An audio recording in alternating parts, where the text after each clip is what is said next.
Hello and welcome to Sthie. My name's Andy. Thank you so much for joining me. It's really good to be with you through this virtual online service of real people connected through the wonders of the internet. Let's begin, as always, with our prayer of approach, which is on the sheet. Loving God, we're here to worship you. Help us to remember that you are here with us. May we pray to you in faith. Use technology to connect with each other and listen to your word with eagerness. Through Christ our Lord. Amen. So I hope that you're well wherever you are. We're going to sing and pray and read the scriptures and sort of try and pick apart what the passage might be saying for us today. So I hope that you'll feel connected with God, and you'll feel the Spirit talking to you and encouraging you wherever you are. So let's sing our first song, Jesus, Holy and Anointed One.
So now's the time where we share a little bit about our own story, so we can get to know each other and bring a bit of our own journey into this. And this week, I'd like you to share a time when you've had a bit of a DIY disaster, when you tried to do something like putting up a shelf or hanging a picture or putting something up, trying to support something which has gone badly wrong.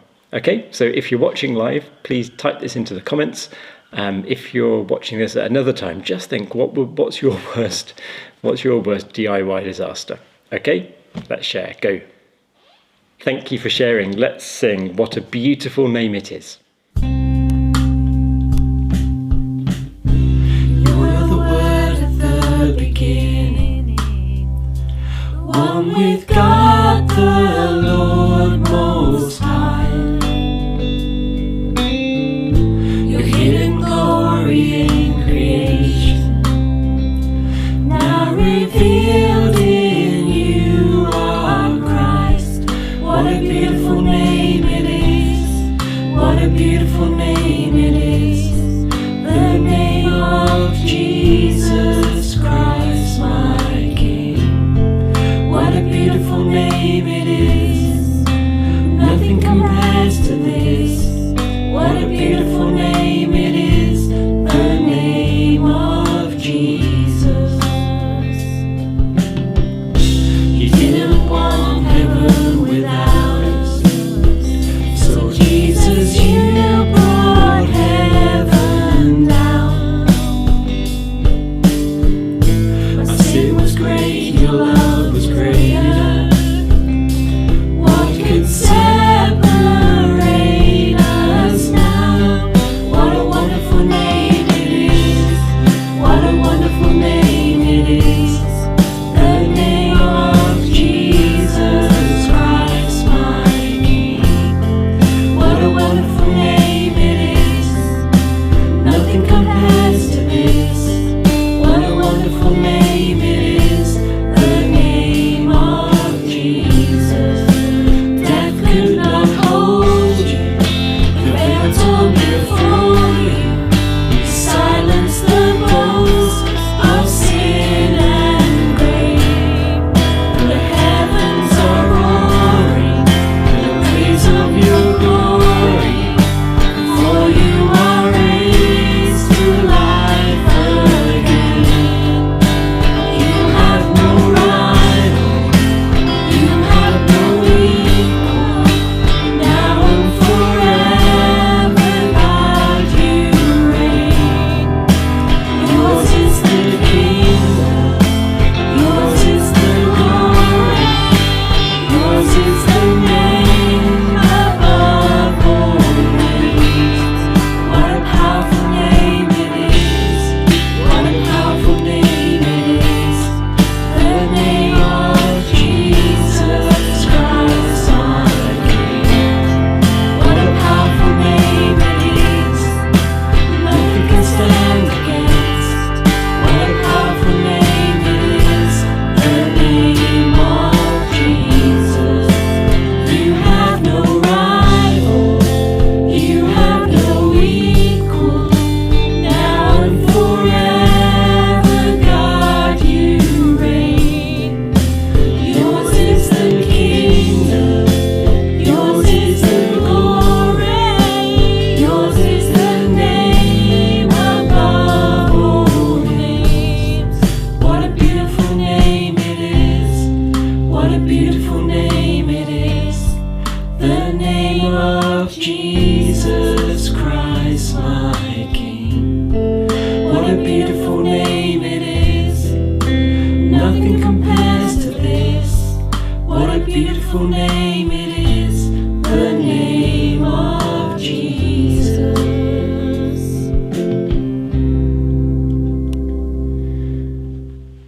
Let's pray. Please join me in our breakthrough prayer.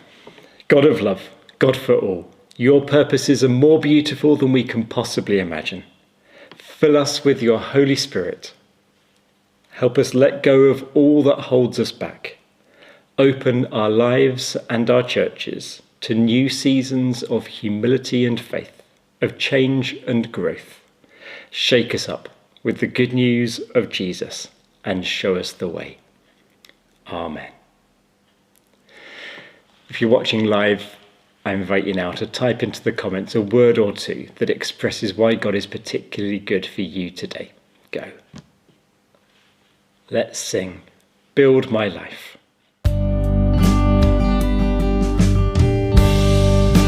Worthy of every song we could ever sing.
It's time now to confess our sins to God. When I say, Lord, have mercy, if you'll reply, Lord, have mercy.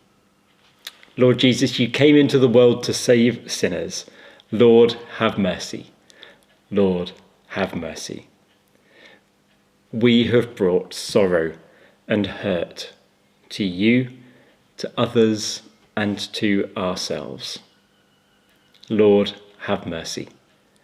Lord, have mercy. You give yourself to heal and renew us, to bring us strength. Lord, have mercy. Lord, have mercy. Hear the good news. Know that your sins are forgiven through Jesus Christ our Saviour. Amen. Thanks be to God.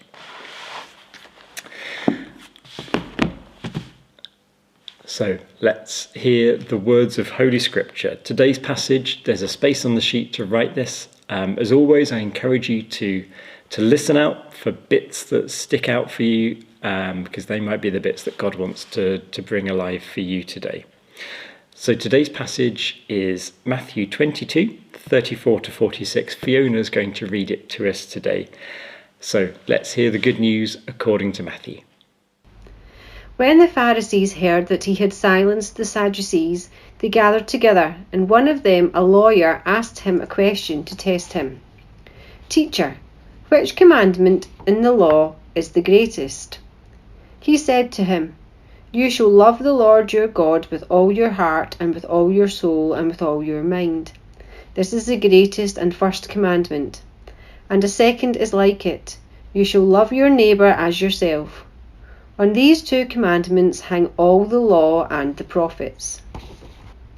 Now while the Pharisees were gathered together, Jesus asked them this question, "What do you think of the Messiah? Whose son is he?" They said to him, "The son of David." He said to them, "How is it then that David by the Spirit calls him Lord, saying, 'The Lord said to my Lord, sit at my right hand until I put your enemies under your feet'? If David thus calls him Lord, how can he be his son?" No one was able to give him an answer, nor from that day did anyone dare to ask him any more questions. So what a brilliant bit of the Bible this is. Now, just to put this into context a little bit, near the start of Matthew's Gospel, when Jesus is starting his teaching at the Sermon on the Mount, he says that I didn't come to abolish the law. I didn't come to wreck the law. I came to fulfill it. And here at the end, we get him explaining in a nutshell what this was all about. So if you like, this is kind of a summary. This is the conclusion to all of Jesus's teaching. And he summarizes it all by the greatest commandment, which has got two parts to it. So it's to love God with all of our strength, with everything we've got, our heart, soul and mind, and to love our neighbour as ourselves, to love others. And I think we can include our non-human neighbours within that too. So the earth is our neighbour. So everything can be summarised in those two things, to love God and to love our neighbour. And if we can get that into our hearts, if we can get that as our story, the way we go, I think we're a long way towards being where Jesus wants us to be. It's so simple and it's so good. So much of the clutter and the mess that we've created as Christians throughout history could have been avoided if we'd have just gone back to what he said here in these two things. To try and go a bit deeper into it, I want to focus on one of the analogies that Jesus uses. So on these two things, on this great commandment with its two parts, he said the law and the prophets. Now, it depends on your translation. It's a Greek word, which could either be hinge or hang. So upon this commandment, the law and the prophets, so all of the Old Testament teaching, all of the wisdom of God that's been revealed to people, hang or are hinged, which is the sort of translation I'm going to take today. It's a word let me get this right, chromatai, which only occurs this time in the scriptures. It doesn't occur anywhere else, this word for hang or hinged. And I want to suggest that hinge is a really good way to think about it. And perhaps I'm taking liberties here, but I think this is okay. I think this was within the metaphor. So the law and the prophets hang, or the law and the prophets hinge on these two commandments. Okay, now we need some hinges. So this is going to help us think about it. This is a kind of beautifully retro coffee being served sign that we have at the church here, but it happens to have some nice hinges on it. So here we go. So there are two hinges, one at the top and one at the bottom. So this is how you would support a door. And Jesus says, just like hinges, the law and the prophets hang on the two commandments. And I couldn't resist, when we get something physical like this, I couldn't resist a bit of engineering physics talk. So we're going to think about the physics, the mechanics of hinges. And I think these actually reveal three interesting things about why a hinge is a really good metaphor for this greatest commandment. Okay, so hinges, I think, have three main jobs. Count them, 1, 2, 3. The first job is to support the weight of the door. So this is the door, and it weighs something. It's got a certain weight, and so it doesn't collapse downwards, the hinges have to push upwards with an equal force. So whatever the weight of the door is pushing down, the hinges have to push upwards to counteract that. And if you are holding a door, you would have to push up with your hand in the same kind of way. You have to provide that upwards force. So these hinges are, at the moment, as I speak, pushing upwards onto the door with an exactly the same force as the weight of the door pushing downwards, being pulled down by the Earth's gravitational field. And the weight of the door gets split 50-50 between the two. So the hinges have to be able to support the weight of the door. They've got to be up to the job. They've got to be strong enough. So Jesus was confident that loving God with all your heart, soul, strength and mind, and loving your neighbour was enough to hang the whole of the Old Testament off. It's as strong as everything in the Old Testament, as all of the law, all of the revealed law, all of the prophets, all of the commandments, all of the teachings. They're these two things which might seem flimsy, they might seem lightweight, loving God and loving your neighbour. They might seem flimsy, but they're strong enough to hold the whole thing. Okay, second thing, count them, 1, 2. The hinges have to counteract the moment or the torque of the door. Now, what I mean by this, because the door is hinged at one end, the door's always hinged at one end, otherwise it wouldn't be much of a door. But the weight of the door acts through the centre of gravity, acts through the middle. So because the weight is a distance away from where it's supported, we get a moment or a torque. The door is trying to twist that way. The door is trying to wrench itself off by turning that direction. And that's called a moment, or in sort of older language, we call that a torque. Anything which tries to twist has a torque driving it. So the door has a torque trying to twist it that way. So the hinges have to counteract that so it doesn't twist off. Now this is why it's cool that there are two, because the two hinges, it's not accidental there are two, they do different jobs.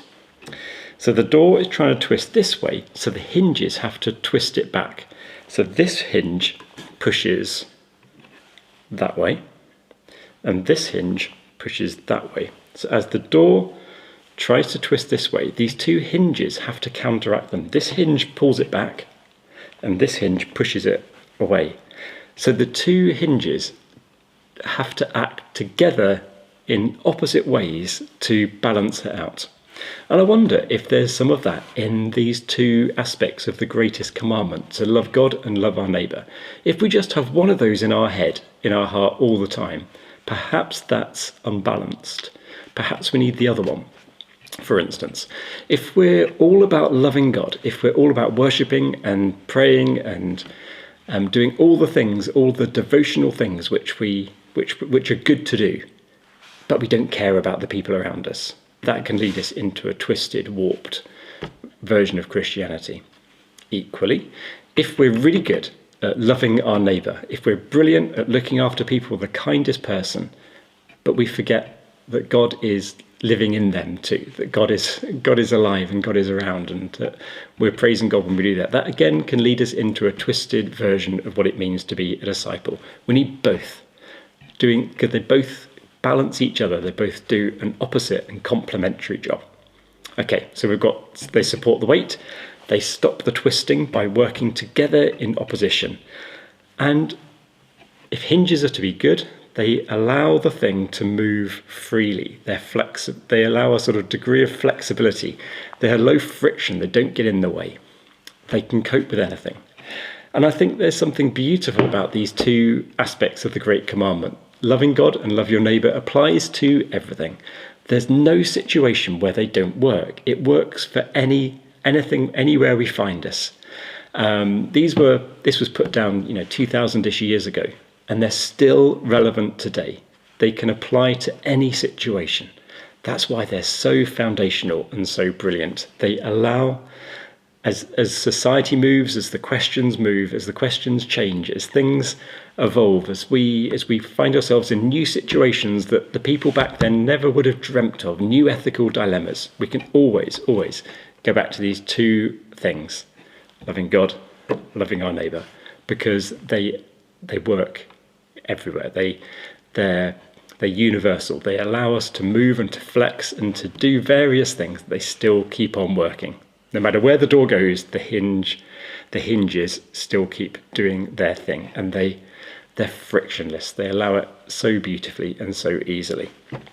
So, in some ways, you could push this analogy too far, but in some ways, to some extent, I think the Great Commandment, with its two parts, is a bit like hinges. So when Jesus said the law and the prophets hinge on these two commandments, I think that's a good way to think about it, as hinges, two of them. After Jesus said that summary of what the law is so beautifully, the passage then descended into another descended. That's a bad way to say it. The passage then moved on to a different story where Jesus was getting into an argument with the Pharisees about David and about who the Messiah was, and sort of gradually sort of picking apart some of their understanding about their faith. And in doing so, he quotes from Psalm 110. And Psalm 110, I just want to finish with this as an extra, a bolt-on. Psalm 110 is an ancient poem which talks about a hope that one day someone will come, a son of David will come, who will set the world right. And it has a beautiful phrase in it which I want to pick up on. It says, "From the womb of the morning, the new person, the Messiah, will come." From the womb of the morning. It's like creation itself is going to give birth to something new which will save it from the inside out. And that person is Jesus. In the story, the Pharisees didn't quite recognize who they were talking to. They didn't quite recognize the amazing truth that the womb of the morning had birthed this person they were talking to. Jesus is the fruit of the womb of the morning, the new David, the new Messiah. And David in Psalm 110 is said to say, I say to the Lord of me. In the Psalm, David is acknowledging that the one to come after him will be his Lord, and that's who Jesus is, born from the womb of the morning. How beautiful! So let's sing a song which picks up on this kind of general idea. Morning has broken.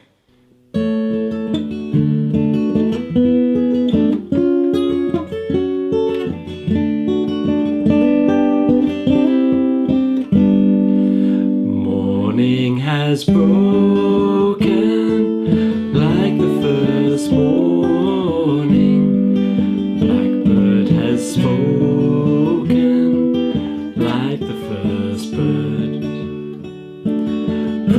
for the singing, praise for the morning, praise from them springing, fresh from the word.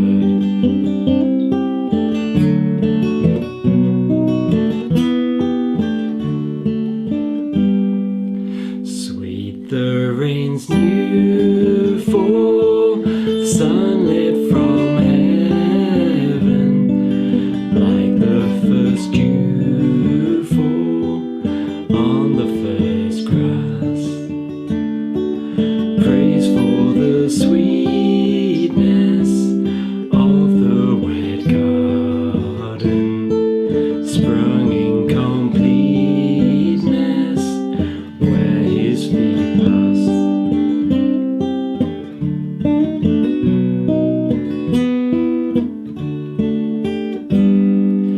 Mine is the sunlight, mine is the morning, born of the one light, Eden so plain. Praise with elation, praise every morning, God's recreation of the new day.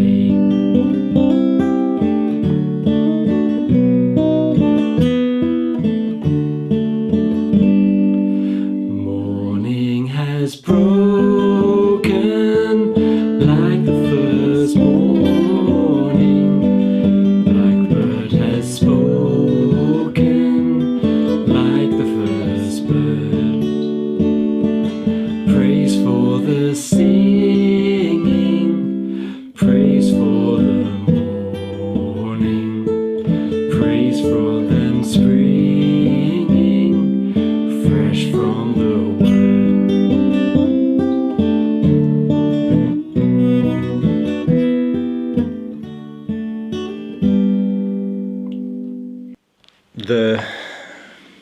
The morning has given birth to the Messiah. God is here transforming the world in all of his gentle, beautiful, recreating ways. So let's pray for the needs of the world, that they may be recreated as God wants them to be. So when I say, Lord, in your mercy, if you'll reply, hear our prayer.